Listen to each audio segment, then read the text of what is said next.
It's time to rank all the characters from Squid Game. What's going on, guys? I'm Chris, and welcome back to another video. So today I've got a big old tier list ranking of all the major characters from Squid Game Season 1, Season 2, and Season 3. The show's obviously come to an end, but it's not the end of the universe. There's going to be lots of spin-off shows and maybe even sequel shows down the line, but I'm just ranking the main characters from the 3-season run of Squid Game. This includes major characters only, so a lot of the minor characters won't be included here, but I still have around 30 characters on this list. Now, if there's a character that you wish was included, let me know in the comments down below. But before I dive into this thing, hit that like button, subscribe to that notification bell to help reach my goal of 150,000 subscribers here on the channel. I mean, quite a bit. And if you want to rank these yourself, I will put the link to this tier list so you guys can fill it out in the description of this video and in the pinned comment. So if you want to fill out your own tier list, you can do that and then tag me on Instagram and I will actually repost it to my story. And it goes without saying, but major spoiler warning for all 3 seasons of Squid Game. If you don't care about spoilers and you haven't watched, welcome in, but if you haven't seen the show and you don't want to be spoiled, you've been warned. But without further ado, let's dive into this tier list. Or should I say, let the games begin. Alright, so the tiers I have are S tier, A tier, B tier, C tier, D tier, and F tier, your standard tiers. And these characters are randomized. I have about 32 of them in here. And let me know where you would put these characters, what tiers you'd place them, but also what characters you wish were on this tier list that didn't make the cut, and what tiers you would have placed them in as well. And I want to put a big disclaimer out there. I'm going to mispronounce some names. I'm trying my hardest to. I'm actually learning as I go. A lot of you guys have given me tips on how to pronounce some of these names in the comments. I'm going to do my best. A lot of times I will just say player numbers as well, but I'm going to give it a go with most of these names. So apologies for mispronouncing. If I do mispronounce a name, please let me know how to pronounce it if you know how to in the comments down below. But the first character we've got on this list is Junho, the detective, the brother of the frontman himself. In all of Season 1, he actually pretty much goes undercover as one of these pink soldiers, as I like to call them, on the island. And at the end of the season, he's ultimately shot by his brother after finding out his brother is the front man himself. I really like the angle they take with him in Season 2 and 3 where he's doing this detective work. The only thing I'd say is I wish we got more answers and more out of the confrontation scene between him and his brother, getting a little more of their history, but also in Ho's history, why he full-on embraced the role of the front man. There were some things left unanswered with his character and his brother that I wanted more out of, but I'm still going to say Junho's plot's intriguing to me. I know some people might say that's a weak link of the show. I liked seeing him doing this investigative work, trying to get down to the nitty-gritty of what is going on, where is this island. So I'm going to go A tier with Junho, and I'm pretty confident in that, actually. He's a really, really good character in Squid Game. I just can't go outright S tier with him. Next, we have Player 7 from Season 2 and Season 3, JURASSIC, I believe is how this name is pronounced. And this is the son of the mother character, Player 149, who we'll talk about next. So this character ultimately ends up dying in the hide-and-seek game. It boils down to he has to kill his mother or he has to kill Junhee, Player 222, who just had a child, mind you, just birthed a child. So his mother steps in to stop this, ultimately leading to his demise. I was never crazy about this character. The relationship he had with his mother had its moments, but I always, cared more about the mother. He dug himself into a real big hole with his debts and don't understand some of the choices he made when it comes down to the voting. So this character definitely frustrated me oftentimes. Ultimately, what happens is tragic with him, but not one of my faves of the new introductions in Season 2. I'll go C tier with this character, arguably even D tier if I'm being honest. Like, the character's fine. I'll go C tier, I guess. Fine enough, makes for some pretty emotionally compelling moments in that hide-and-seek game, but other than that, not one of my favorite new additions. A fine enough character, though. Next, we have this character's mother, Player 149, and I'm gonna say she's got a real tragic story. Ultimately has to be responsible for the death of her son, and then she ends up offing herself in a tragic way as well. But I do love the back and forth banter between, her and other characters. There's a scene, I believe it's in Season 2, where she's talking about how once we all get out, everyone can come over to my house for dinner. So trying to be hopeful, be optimistic in this horrible place that is, Squid Game. And so I'm going to say B tier with this character, Player 149. Has her moments to shine for sure, and ultimately has a really tragic ending, just like many other characters in this show. Moving on, we've got Player 100, and I forget his actual name, so I'm just going to call him Player 100. He doesn't deserve to be called by a name because he is a scumbag. One of the lowest of lows when it comes to the characters in the games. This guy, I think, accumulated 10 billion won of debt, which is insanity. For US numbers, I think 45.6 billion is $33 million US dollars. So you can do the math there. It's millions of US dollars essentially, and that's not good.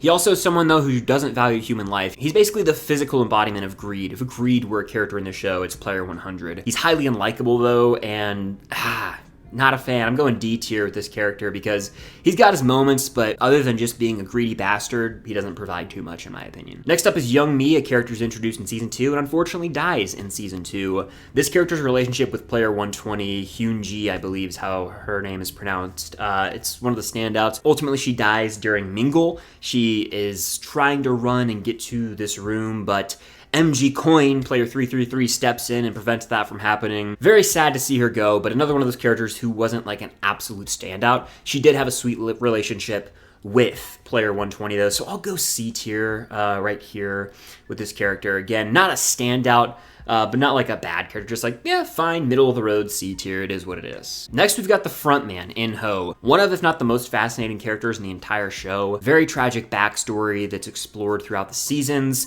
Of course, in Season 2, In-ho poses as Player 1, and that whole dynamic that he has with gi-hun, which, by the way, I'm going to start pronouncing it the right way now, or try to. But that whole relationship is great because In-ho's kind of just playing the long game and manipulating those around him. He's the main villain of the show, essentially one of the main villains. I'm going S tier with frontman. I'm gonna put him all the way up here. From the performance alone to just the captivating character moments and the screen presence that's felt whenever he delivers a line, gotta be S tier for sure. Next we have player 120, Hyun-ji, who again dies. Most of these characters do, unfortunately, but this one really ripped my heart out. I was more angry than anything else. She dies during hide and seek, and it's because MG Coin's on this killing spree and ends up killing her, and it's just so uncalled for. It's a senseless act of violence, and it was unnecessary. Player 333 had already committed his kill, so he was saved from the game, not going to be eliminated, and then he goes on this killing spree.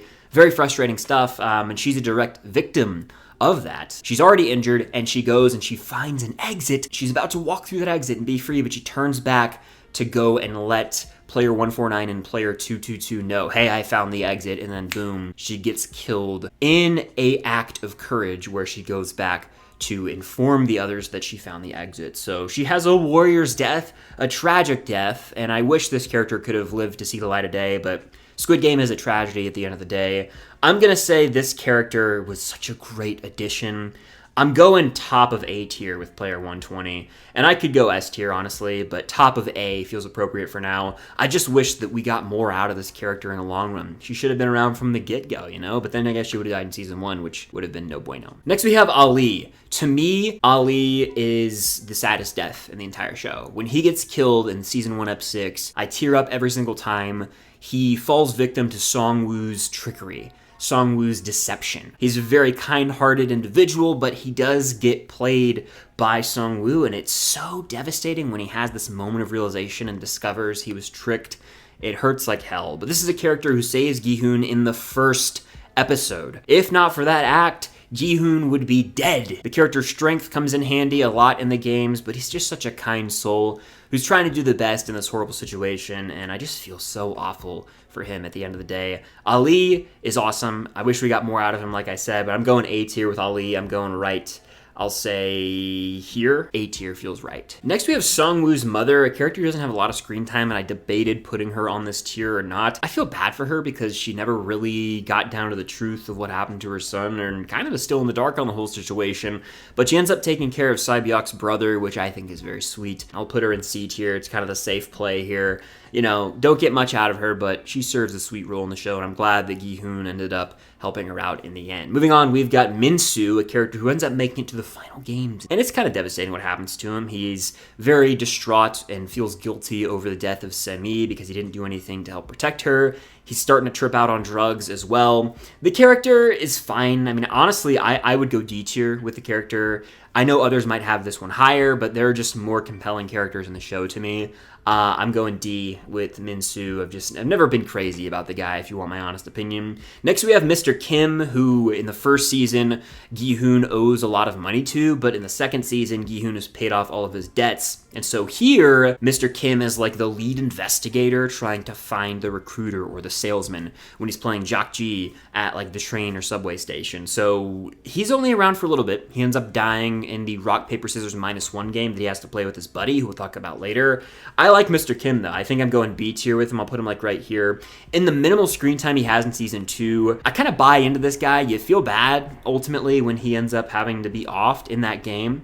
But I like his screen presence. He's got some funny moments, some of the more lighthearted moments in the entirety of Squid Game, surprisingly. And so I'll go B tier with him for that alone. And then we've got gi-hun, player 456. Let me know if I'm saying his name right. I used to say ji-hun, which feels more natural to me, but I'm trying to say his name correctly. Player 456 is the GOAT. He is the best character of the show. He's the main character. He has the best arc, and everything just ends beautifully for him. It's very tragic. Ultimately, he does die. He sacrifices himself to save the baby, player 222. But it's this beautiful moment where he basically sticks it to the man and says, F you to the VIPs, F you to the front man. Like, there's still good in humanity. And while we're in this horrible, corrupt situation at the darkest part of humanity, there can still be a shimmer of hope and light in the darkness. So I'm going to make this sacrifice play and show that, you know, greed's not always going to win out in humanity. So I'm going S tier, top of S tier. I mean, come on. This was a given. He's the best character in the entire show, and the performance as well, out of this world. His final lines, haunting in a way, beautiful, very thought-provoking. Humans are ... Chills. Next we have player 212, Min-yu from season 1. This character was kind of annoying. I think we can all agree on that. She ends up getting out of the marbles game because she's the odd person out who no one really wants to partner up with. Ultimately, she does end up killing Dak-soo though, which is for the best probably. It's during the Glass Stepping Stones game.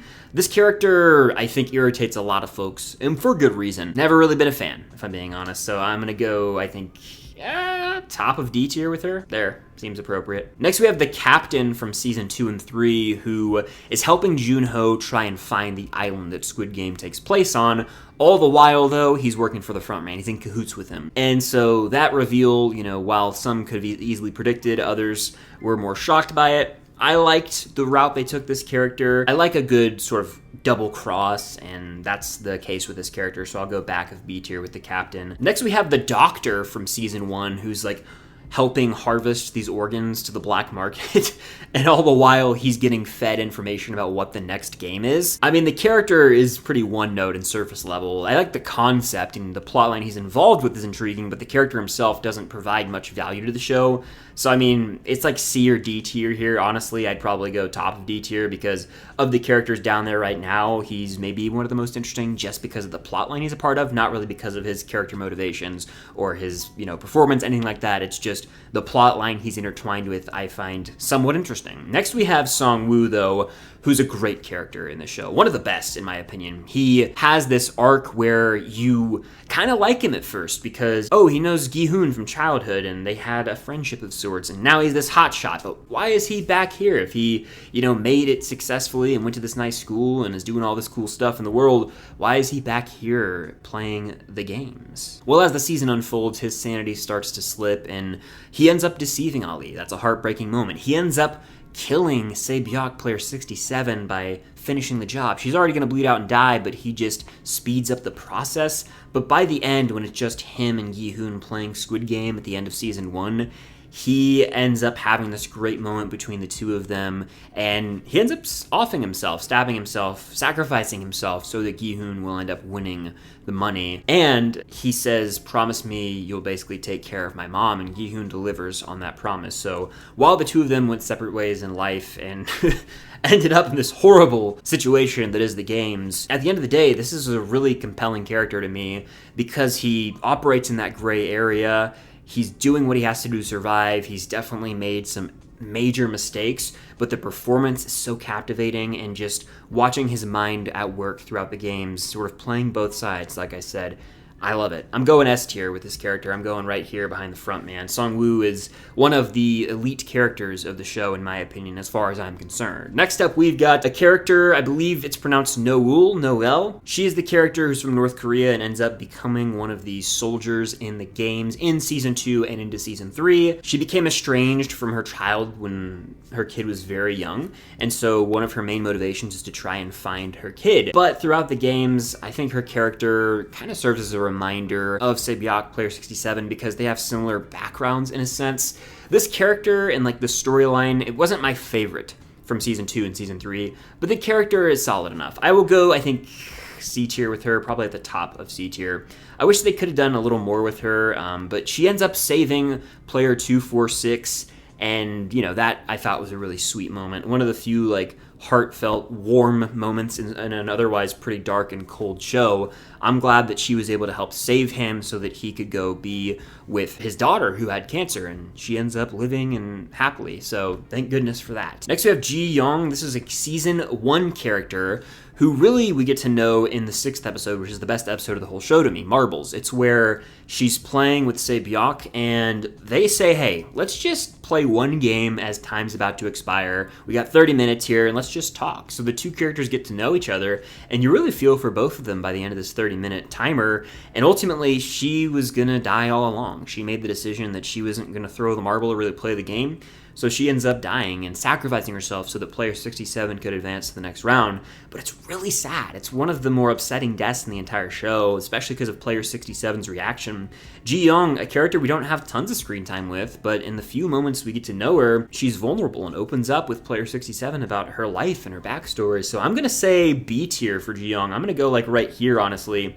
Even with the minimal time we have, she left an impact in the few scenes where she really gets to pull on the heartstrings, opening up to Player 67. Moving on, we've got Deok-soo. This guy's a bum. You know, I hate him. I think he's one of the more hateable characters in Squid Game. He's like this gangster who owes a lot of money outside of the games, but inside he's like the mob boss, the ringleader in a sense. And this character is so punchable. Like, you want to hit him when you're watching the show. He's very easy to root against, and every show like this needs that type of character. So while I personally hate his guts, and I think most of us can say we agree with that, he's got to be moderately high on the tier. I'd probably go like back of B, or maybe even like right here in B tier, just because, like, yeah, I hate his guts. If we were ranking based on like personal favorites, he'd be a lot lower, but the character is necessary for the show and intensifies every single game he's in because he wants it to be his way. Like on the glass stepping stones, he literally stops in his path and says, hey, I'm not going forward, someone has to come walk in front of me, basically, and it just intensifies every single game, so he deserves at least B tier. Next up, we got Player 124 from Season 2 and 3, Nam-gyu. This is like Thanos' right-hand man. He's a druggie who ends up getting the little cross with all of Thanos' drugs in it and takes a bunch of them. So he's tweaking when his time eventually does come in Season 3. A character who doesn't provide much for me. He's kind of just a tweaker. Kind of got on my nerves by the end of the show, to be honest with you. So I'm going to go, we'll say, I don't know, D tier with this character. Probably somewhere around here, like right there, I guess. He's got some moments and like he's kind of egging on, you know, MG Coin, Player 333 that is. He's even more of a catalyst to Player 333's downfall. He's like almost egging him on to kill more people in the hide and seek game. Very demented, but in terms of, you know, other characters, there are a lot better characters in this show. Next we have Player 222, rest in peace. This is Jun-hee, who gives birth during hide and seek. A warrior she is, and then she ends up really damaging her ankle prior to that, so she can't make it that far in the game. So during jump rope, she decides, I'm going to end it all, which is very, very sad to see. I would say this character, very few words, right? She's a character of few words, but the choices she makes, the impact she leaves, and obviously her child role are all very important. So I'm going to go B tier with Jun-hee. I'm going to put her right here. I would say, in B tier. It's so sad what happens to her, but at least she had somewhat of a peace of mind when she did die that Gi-hun was going to do everything in his power to protect her baby and hopefully get to the end. And ultimately, she'll never know, but her child did live, and that should, you know, hopefully give her peace of mind in the afterlife. Next, we have Se-mi, a character who is killed by Nam-gyu, I believe, and this is, you know, the character death that really sends Min-soo off the deep end. Like, he loses it after this. We don't know Se-mi all that much. A few qualities about this character: she's not afraid to speak her mind and stand for what she believes in. She also defends Min-soo. They're friendly together, and so seeing her get killed is sad. It was not even during one of the official games. It was in one of the fights that broke out at nighttime at the bunk bed. So I'm going to go C tier with Se-mi. I'll put her like right here probably. But next we have Thanos, a character who in retrospect really had a great screen presence. I felt his presence was missing in Season 2. I almost wish that him and Namgyu would have switched roles where he could have been around for hide and seek and into the later games of Season 3 because he did have such a great screen presence. But when it boils down to it, I'm going to say Thanos is, B or A. I mean, again, he's got some of the funnier moments, definitely adds some levity to an otherwise dark show, like I say, and just the moments where he'll speak lines in like English and do these stupid raps, I can't help but chuckle, honestly. Like Thanos, I'd say is a borderline great character for Squid Game.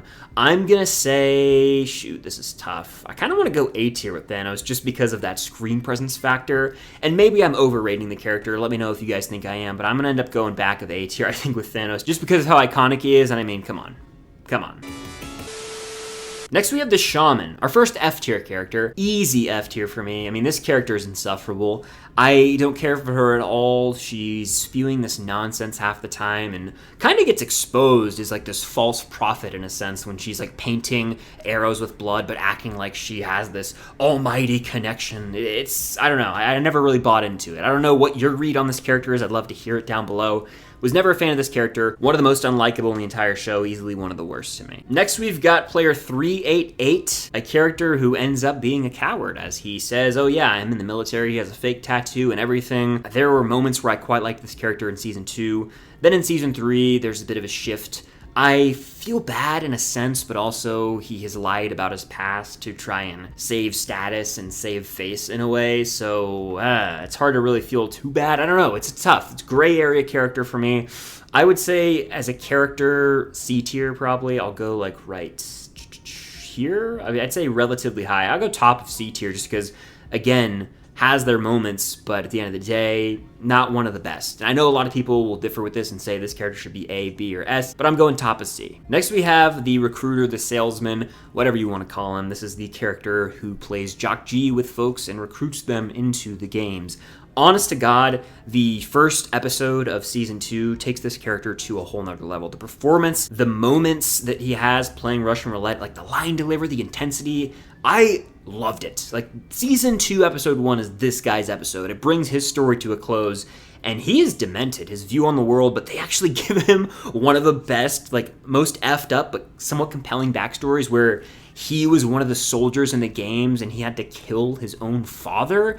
That sent him spiraling. I would say, I mean, this character, to me, leaves one of the biggest impacts. In terms of, like, being iconic, the character's S tier, but I'm not going to go there. I'm going really high in A tier. I just think with the few scenes the character has, they leave a long-standing impact. I'm going A tier. I'm going over Junho. Honestly, I'm going right here in A tier, like mighty high in A tier for me, the recruiter is. And I know that they're going to do one with Cate Blanchett, and we see her at the end of the season, and there's going to be other iterations of recruiters or salesmen. We're never going to get one as good as the OG, though. Next, we have Woo Sok, or Choi. Probably mispronounced that one, I apologize. But I actually quite liked this character. He was like Mr. Kim's right-hand man and has to watch his good friend Mr. Kim die right in front of his eyes. Very horrible to see. I would say this character bordering on A tier for me. I'll go B tier probably, just because he is sidelined a bit too much, but I'll go B tier still, like right here, honestly. Fairly high in B tier. I always ended up liking the man's screen presence and appreciate how he would go the extra mile by the end of it with the investigative work, helping Junho try and find the island. He's a smart cookie sometimes. Next we have player 67, Sae-byok, a fan favorite, and a character whose death is outright devastating. I mean, I referenced it earlier, but, you know, she's bleeding out, but then Song-woo finishes the job. Oh, man, she has some of the best lines in the entire show, especially when she is with gi-hun in her final moments and tells him basically, like, that's not who you are. You're not that kind of man. Whew! Chills. Gi-hun definitely sees some of his own daughter in this character, so when she does die, it devastates him and really changes him forever after that moment. That's like a life-altering moment for him personally. I just love the long-lasting impact this character had on gi-hun, on other characters, and I feel like her presence is felt. I'm going either A or S with her. I go over this batch of characters right here. Honestly, I think I will go S tier. She's one of the OGs, the last three that makes it to the end of the games in Season 3. Almost. I'm gonna go here. Also just because she's got some of the best lines in the whole show, and I think that she just has the screen presence that's unmatched compared to other characters. Next we have player 246 from Season 2 and 3. This character is a theme park artist who, you know, goes and draws guests at theme parks. His His daughter has a rare form of cancer, so she's hospitalized, forcing him to go into the games. And at the end of season 2, we all thought he died, he got shot, but fortunately, he ends up living into season 3. And then the character right here, the character from North Korea whose name's escaping me, she ends up getting him off the island, and he goes on and lives a happy life. Hallelujah, someone lived in this show. And his daughter's healthy, that's the best part. I'd say that's one of the happiest endings. If he would have died or his daughter would have died, it would have been even darker of a show. But that is like one of the few, you know, bright spots in the show of like the goodness and humanity winning. I would say 246 is like a B tier character. We'll probably go somewhere in the middle of B tier. We'll go like right here probably. That seems appropriate for him, but he's got his moments, and I'm just happy that his daughter lived, honestly. Next we have Il Nam, or Oh Il Nam, the old man, player 1 from season 1. I would say this character's really high, just because on first viewing, you think the character dies in the Marbles episode, but ultimately, he's kind of running the show behind the scenes all along. I wouldn't go outright S tier, I don't think, but I will have to say A tier. Especially in season 1, the character's great. The ending kind of makes or breaks it for some people, at least his character, how he's been, you know, pulling some strings all along. But, I mean, the screen presence thing is huge for me, and on first viewing, when he's partnered with gi-hun and Marbles, you're just so upset watching it all play out, and then ultimately we think he dies, but he lives, and he's got that final great scene with gi-hun in that hospital bed where they're basically just talking about humanity, having faith in the goodness or the evil side of humanity. It's such a well-written scene. I'm gonna go, this is damn difficult, honestly. I'm looking at who's an S and who's an A. I'm like, it's such a tough call for me. I think there is a bit of separation. Honestly, I think I gotta go back of S tier. Oh Il Nam, again, such a crucial character. I think I'd be remiss not to put him up there. So I'm going right there, back of S tier for Oh Il Nam. Next we have Jung Bae. This is gi-hun's great friend. We see them gambling together on horses in season 1. And then ultimately, he ends up being killed at the end of season 2 in a major cliffhanger death. Horrible to see, and that further destroys gi-hun emotionally. Jung Bae is another B-tier character to me, has his moments to shine. I would go probably right about here. We'll go decently high. How about we go right here with Jung Bae? How about that? How does that sound? By the way, while I'm here, I'm looking, I'm like, should I shift anything around? I think I'm good for now. I might do some final movement. We'll see. The final player here is player 333 MG Coin, a character who is responsible for getting tons of people in debt with his YouTube channel. And then ultimately he gets into the games and he really wants nothing to do with the woman that he impregnated and is going to be the father of her child. He's very distant emotionally, and ultimately he ends up becoming a full-on psycho by the end of the entire show. So he's got some sort of development, I'll say that much. He's an evil bastard, really, and I don't like this character at all. If we were basing this off favorites, he'd be very low. But I would say the character has to be at least B tier, and arguably A, just because of the villainous presence, especially the willingness to kill his own child in the final Squid Game. And that's effed up. I'm going A tier, I think, just because the character is a really well done villain who you kind of despise by the end, but is also representative of that greed, of that desire for power out in the real world, all that jazz, you know, how you can be consumed by money to the point of dismissing the life of the woman that you impregnated and the child. It's very dark. So I'm going to go back of A tier. We'll go like right. We'll go right there. I think he deserves a spot in A tier for sure. But I'm looking at the final list as all the characters are taken from the bottom, and I really am happy with, I'd say, S tier. If anything, if any changes were to be made, I think I will make one final change, and I'm going to put player 120 in S tier, and I'm actually going to go right there with her. She was just the best of the new additions, and rest in peace. Her death really ended up breaking my heart. I'm looking at A tier now. I think I'm content with how that turned out. B tier, I'm looking pretty good. I am going to make one last change. I think I'm going to move the captain down to C tier because that was a little high. Yeah, he's part of a cool twist, but other than that, he doesn't do too much. I know this character, Dae-seok, might be a little too high, but honestly, he's just such a hateable character that I gotta put him a little higher. Looking at C tier, I'm probably content with that, I'd say. D tier I can rock with, and then Shaman being F is fitting because I think that might be my least favorite character in the entire show. But that's my ranking of all the major characters from Squid Game. I didn't include every character in all of Squid Game, just the major ones. So if there are characters that aren't in this video that you wish were, let me know, and where would you rank them down below. But fill out your own tier list, share it with me, tag me on Instagram, and I'll repost it to my story. But that does it. That's a Squid Game character tier list. Hit that like button, subscribe, hit that notification bell, be on the lookout for more videos coming very soon, and until next time, I'll see you guys later.